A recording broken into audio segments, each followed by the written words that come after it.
Hi everyone, in front of me I've got Motorola Edge 13 Neo, and let me share with you how to reset camera settings on this device. So first of all, let's open the camera app, and here in this operation it doesn't really matter if you will be on the photo, video mode, portrait mode, whatever.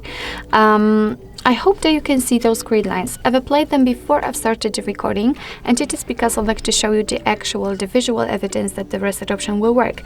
So after the whole operation, those grid lines should disappear. So basically all we have to do is to simply enter the settings, which are in the right upper corner, and here let's tap on About.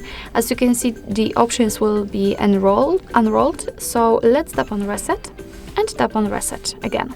And as you can see, almost nothing happened, just the About had hidden the more options.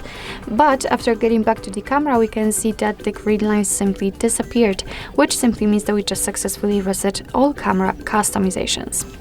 So basically that's all. This is how to reset camera preferences in your Motorola Edge 13 Neo. Thank you so much for watching. I hope that this video was helpful, and if it was, please hit the subscribe button and leave the thumbs up.